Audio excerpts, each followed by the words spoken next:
Today we're back on it, the big bogey. I apologise, it's going to be a little bit shaky at the start. I have forgotten my tripod today and Danny DeVito is nowhere to be seen. So it's going to be handheld for a little bit. And yeah, we're going to today try and get this running a little bit cooler by making it a little bit less lean, which I think is the problem, and amongst a few other things. Anyway, the first thing I'm actually going to add are these things. These are engine stickers, so they permanently kind of change state depending on the temperature you're going over. So 99 degrees, 110 degrees, 121 degrees. Whilst it does cool down quickly from H, so H is in the range of like 93 to 97 degrees. So I don't think it goes much over 99, so I don't think it's getting dramatically hot. I mean, the head gasket will tell us that if that goes poo-poo, but it hasn't yet, so I don't think we've gone that hot. But I'm going to put two of these because they're relatively expensive. These are like £4 each. Going to put two, one on this side of the head, which is furthest away from the water channels, which will likely get hotter, and then one over here. And hopefully they won't be a problem because we're planning not to go particularly hot again. However, in order to see if we're actually lean, we're going to have to just take it for a quick spin in its current setup anyway. So yeah, let's do it. And a little spray of the good stuff just to help with adhesion where we're sticking it. So we're going to stick one there and stick one right there. This is apparently a warranty thing for like engine builders, these stickers, but they're kind of helpful. Like if there's a problem and it's overheated, then it's overheated, it will tell them from these stickers apparently. So if you've had a built engine, have a look around and see if you can see one of these stickers. I only found out about these the other day from the engine builders, found an engine centre that bored this out and also did the cleaning of the new valves on these thingamajiggy. So yeah, and it also came up in the comments a couple of times, so we'll just see what it has to say for itself. The next thing we need to do is put our air fuel ratio back in. This is the one from the Orange Mini, and yeah, basically why I didn't put it back in is because the exhaust got ripped from underneath the bogey because I had the wheels too low. I didn't set it really tall, and the first test drive I went out and the exhaust just got pulled off from under a speed bump. So yeah, and that happened to completely rip all of these wires out the back of the sensor, and it was going to be a tricky repair, and it just kind of like I just decided to yank the whole thing out. I couldn't be bothered, so I've got a replacement sensor for it, so we're going to plug this in. You'll know that I've welded in one of the previous videos, already welded a socket for the AFR sensor into the exhaust manifold. I actually had to weld it twice because I welded it on the wrong side, and then I welded it the other way because it was upside down. So yeah, we're going to plonk that in. So I'm going to go and put this underneath the car and get this dangling up somehow and have it connecting up to this, and you'll see I've got the different spark plug ranges. We've got 8s. I don't think we need 8s. The car has NGK7 spark plugs, but I've just in case we need them, I've got the 8s, which are an even cooler plug, and then I've got these ones. So these ones 5s. We've got 6s, and then we've got even hotter ones. We've got 5s, so we got all of them. I should get some 7s as well because these ones will probably have seen better days that are already in the car. Going under the vehicle. Going under, you can see that Allen key. That one is the block off plug, so we need to remove that and put the other one in. And out you come, lovely jubbly. I can't wait for next year's MOT. I get to see all the flames that I drew on the bottom again. Plonk in the sensor.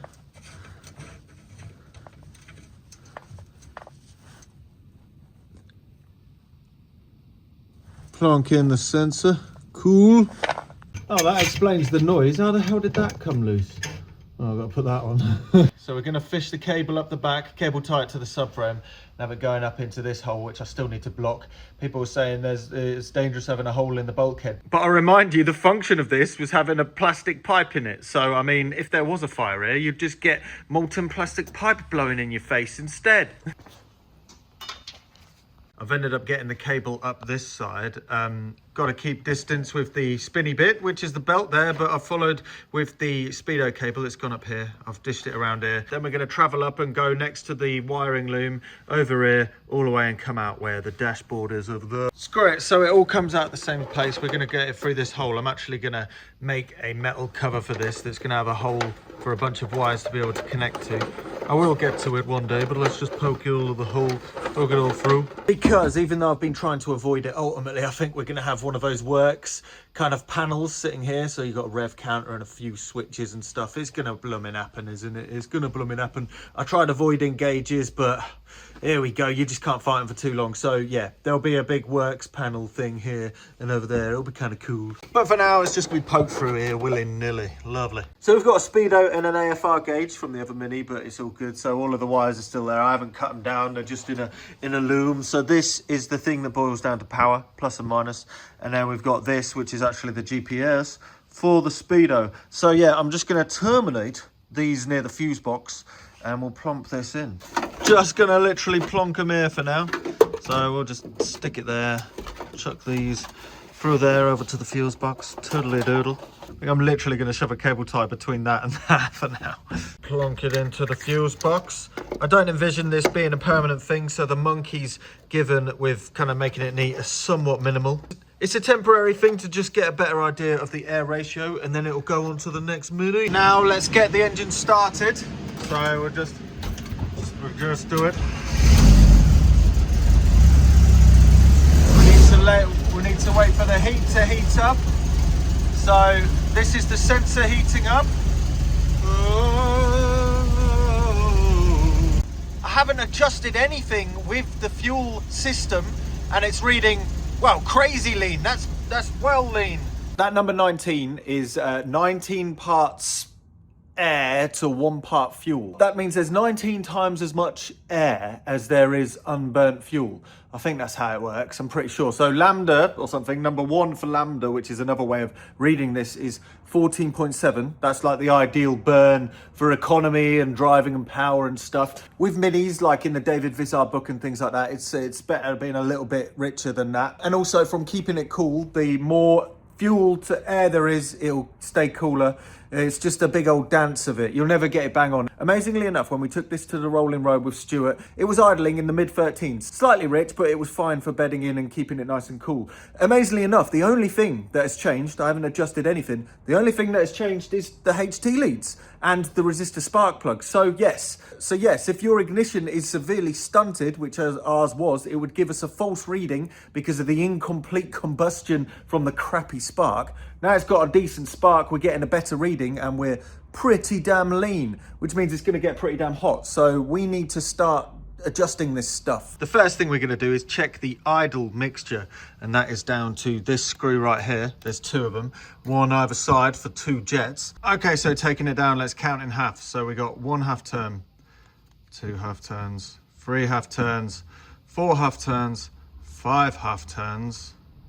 Oh, 5 1/4. So 5 1/2 half turns. So that's 2 1/2, 2 3/4 full turns, which is actually 1, 2, 3, 4, 5. This is basically lifting up and down a needle that's got a taper. So the further you pull it out, the more air fuel mixture goes into the carburetor. And we've got it out 2 3/4 turns, which is actually right at the top of the limit for the jets. If you need to pull it out further than that to make it richer, that means the jets that we've got sitting in here are going to be too lean for the thing. It's not letting enough fuel into the air fuel mixture. So we need to actually take a look at these bad boys, which the little ones are the idle ones. So these are the idle ones and those are the main jets. We need to look at the main jets when we're actually driving. The only control we really have right now is the starter, which is the idle. So right now, pulling this out, I'm going to look at it. So this is the jet that we've got, and this is the jet that actually came with, that Stuart put in. He didn't adjust it when we went on the rolling road, and that gave us 13.5 AFR. Now we're getting 19 or something, and this is pulled out 2 3/4 turns, which is at the max. It's slightly over the max, actually, of what you should be doing, apparently. So it comes in 2 halves. See if I can pull it apart with just one hand. No, one set. So the idle jet comes in 2 parts, and both of them are interchangeable for various things. This one is an, what is it again? F945, and I haven't got any of these, so we're just going to adjust this. This hole at the bottom sucks the fuel up from the float, which you saw in the earlier video is all of the fuel that's sitting at the bottom in this reservoir right here. Right now with this 45, even with the taper screw all the way out, it is idling lean. So hopefully if we have a look through here, we can find something a little bigger, maybe a 50. I really don't know. The F6 is the output, this one right there, and then the 45 is the little diddly hole in there. But see if I can stick with one of them being the same. So I'm going to try and stick with F9 being the same, which is the whole. Oh, what we got? F8, F8 50, F8, F9 60. Sorry about my hands, they're covered in crap because I've just been doing this and it's not good for close-ups. But I found F8 50 here, bigger hole on the side, slightly bigger on this one. Might not be right. I'm still going to try and find an F9 50. See if I've got an F9 50. Oh, please. Slightly bigger hole. You know what? I might just try these. You know what? I might try the F8 50s. They might work, maybe. Maybe. This is what that needle looks like that we're adjusting. So as it's going up, this is pulling out a hole, making more gap around the side to let more fuel into the chamber. Yeah, so these are F9 45s. These were in it.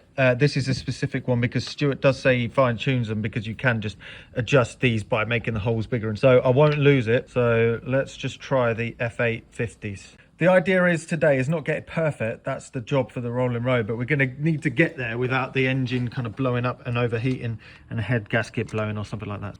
So let's pop these in. They hopefully are better. And I'm going to bring this down a quarter, so it's only 2.5 turns. Remember, I'm just an idiot, just fumbling in the dark. I'm skipping through a lot of theory because partially I don't know it all off by heart.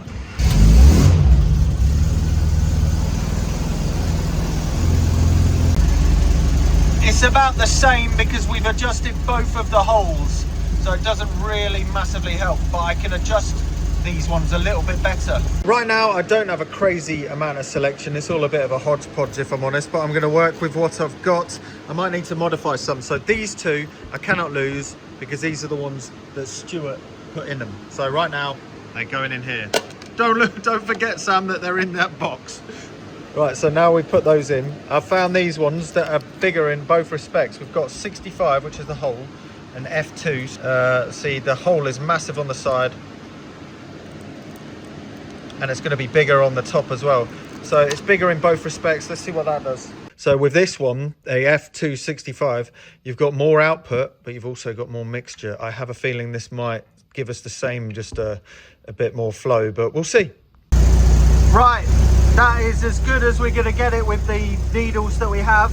You can see it's about 13.5, slightly rich, but not too bad. These are now at 1 3/4 turns, which is very good. Actually, I need to, this top doesn't make that much of a difference, but it will limit the amount of air slightly. Plug that in. That has restricted the air a really small amount. It's got a little bit richer. So I'm going to bring it down 1/4 turn on both. Screw it, that's going to do, I'm pretty sure. That's going to be all right, I reckon.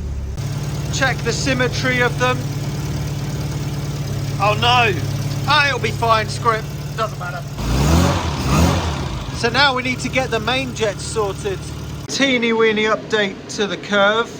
Right, let's send that in. There we go. Also, put the vacuum / boost pipe back in now because the advance is now controllable. Lovely. Right. You can see at idle we have a vacuum of 0.3. When you rev it up, it's going up. Stuart said when it gets past plus, it should add 6 degrees. So let's put 6 degrees on 0. Here we go. 0's the pressure. And then I guess we go up 6 degrees after this. It only works if the car isn't running. So I'm going to shove 6 here. Come on. Oh, you blooming thing. I can't advance. Oh, what? If it's this because I got the tune instead of the tune plus. Oh, for Pete's sake. These stupid things. Why? This doesn't change. Like, there's no actual difference.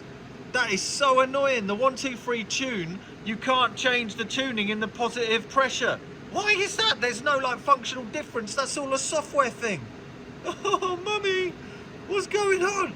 Oh, that is so annoying. Ah, whatever, life's too short. Anyway, let's go and see what this does, shall we? So the function today is we're going to see how the air-fuel mixture is on cruising, accelerator, driving around and things like that, and idle as well. And then we're going to see how that affects the temperature. And then we're going to stop and have a look, because I have a feeling this guessometer, it's a really crappy temperature gauge, might be wrong. My reason being is this relies on a voltage regulator that sits inside here that turns the voltage from the car, brings it down, regulates it to 10 volts. And that is only used in this car for the water temperature and also the fuel gauge. Right now it's reading 11 or 12 volts. I don't know whether plugging the gauges in actually causes a voltage drop. I've just thought of that now because I haven't actually got the fuel gauge plugged into it. So maybe when both of the gauges are plugged in, there's a voltage drop that brings it down. I don't know, but regardless, whatever, right now there's a voltage of 11 volts on that. So it's a little bit more than specified. I've swapped the regulator a couple of times and it keeps on giving me the same amount. So I think there's something else going on, or it's just guessometering. So there's more voltage than specified going into that temperature gauge, which means that it will probably air on the point of hot. Unless, no, it should be the other way around, because the heat, does the heat increase the resistance or decrease the resistance in the temperature sensor, which is basically just a thermal resistor? That's a good point. Somebody comment below whether the resistance goes up or down. Might be the inverse to my theory then. But anyway, regardless, I've got this infrared thermometer. I've had it since I did screen printing t-shirts many years ago. You don't want to burn your t-shirt, so having one of these is useful. So I've whacked this out. We're going to check it, and also with those temperature stickers. Annoyingly, I didn't think about filming this when I was putting it together, but whatever. So we got the heat. It's heating up because it's just started. You'll get an idea of where we're going. Right. So this is it idling right now. You know, it's kind of bouncing around in the top 14s. We could probably bring it a bit richer maybe. You'll notice it is going to bounce around quite a lot. We just need to get a vague overview. People suggest to turn down the resolution of this, but I kind of like seeing it bounce around. I'm using my mind as the averager. So yeah, you get a good idea of how much it varies based on load. We're just coming out of a roundabout. We're at 12.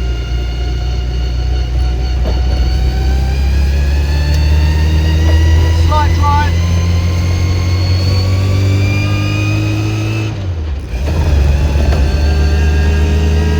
Getting it out.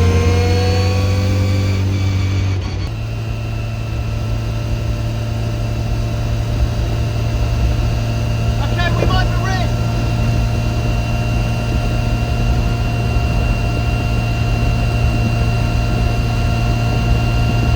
Right, so we have basically made the idle a bit richer, which has also made the whole drive a bit richer. It's now cruising at like, well, top of 10, maybe near 11. So what we're going to do now is have a look at the main jet. If I'm honest, we could probably get away with getting to Stuart like this, but I'm just going to have a fiddle anyway, whilst we're here.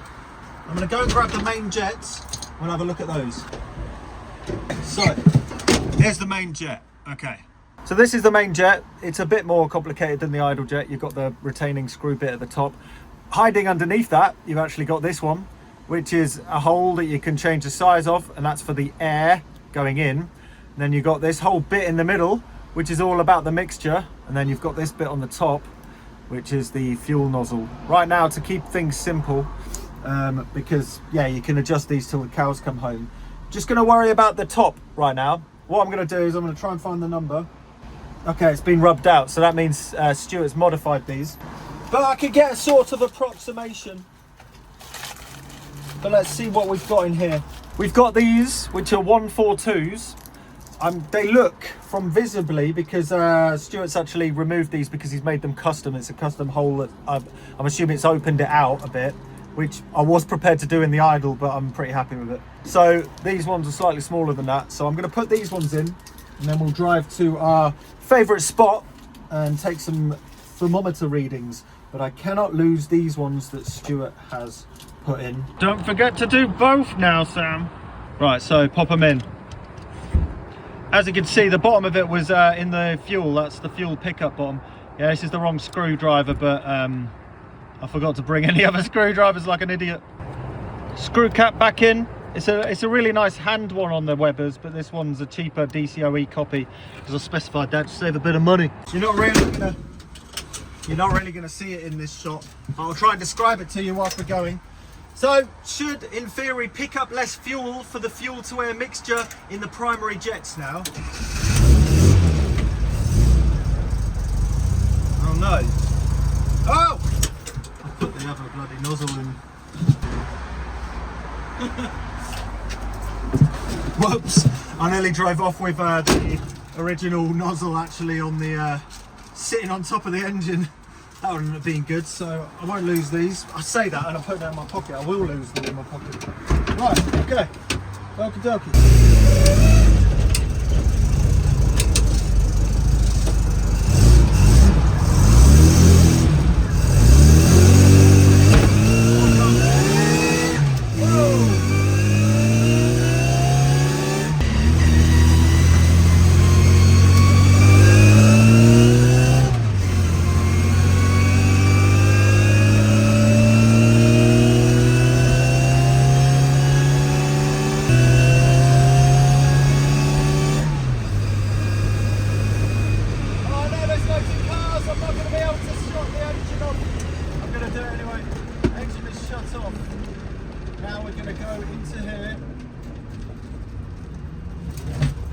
See what we can do. So, right now the engine's been turned off whilst we were running, so it'll give us a better idea of the spark plugs. The spark plugs are hopefully a little bit darker, which will match up to that reading, which is about 11 cruising, which is a bit on the rich side. So anyway, let's have a look.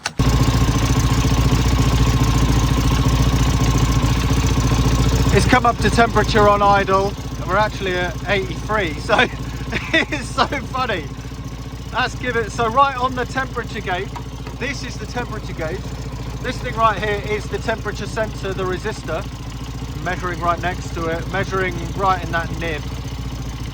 It's going to be a little hotter because we're measuring on the outside of the casting. You're like at 80, and that is saying that we're hot. Interesting. Like we're on hot there. Look, we're on hot there. No colour change on the hot side of things. Ah, my fingers! 82.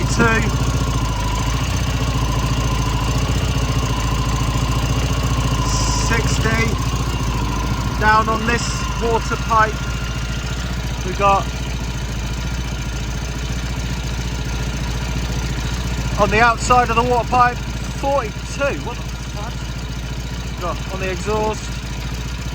The exhaust is 104. And then the head, the top of the head, bear in mind. On the outside of the casting, bear in mind.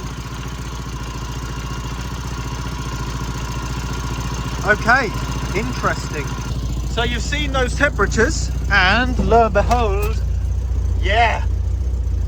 What does that tell us? So what is this telling us? Well, it's telling us a few things. Number one, I think the temperature gauge is all completely out, and I think it's down to the fact that the regulators that I seem to be buying, all of them new, seem to be sending out more voltage than they need. Whatever. What I'm going to do is I'm going to get an AEM water temperature gauge now. Oh, it's going to turn into a silly spaceship. I didn't want gauges, but now I'm going to have all of the gauges. Every single gauge you could possibly think of by the end of this. Blooming egg. Right, anyway, I'm going to try and find some leaner main fuel pickup nozzles. So I need to find 140. Oh, here we go. I think the 140s that I put in, to my eyes, they looked very similar to the ones that Stuart had. So I am going to go for smaller. I'm actually going to go for the smallest ones I've got, which are 125. And we're going to see how that happens to help. The spark plugs are already very cold, specified spark plugs. That's calibrated, I know. And it is actually a little bit leaner now. So I'm going to actually just adjust the idle mixture really quickly.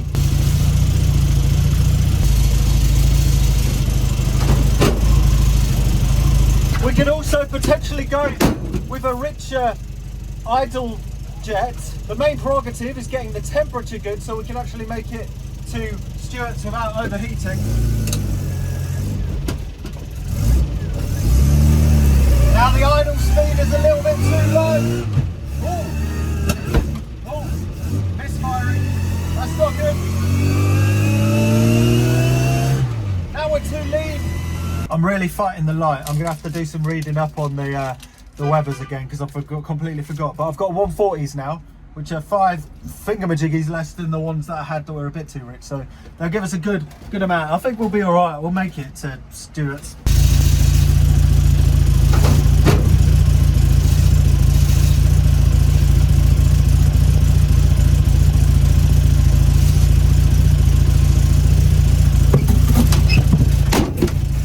Okay, cool.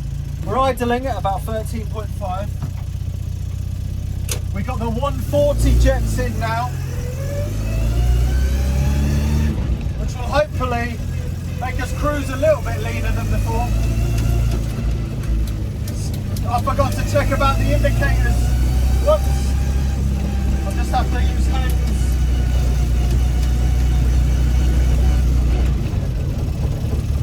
Okay, it's idling good. Oh yeah.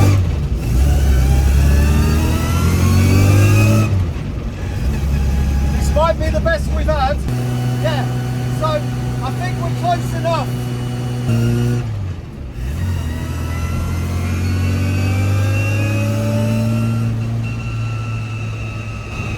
It's looking a lot better. I know you can't see anything.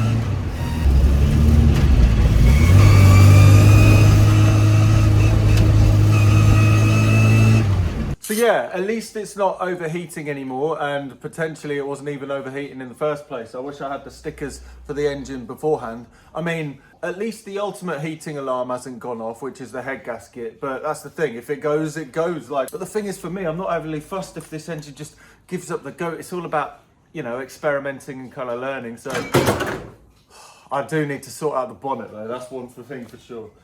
The bonnet is falling to pieces, but it is one of the kind of original.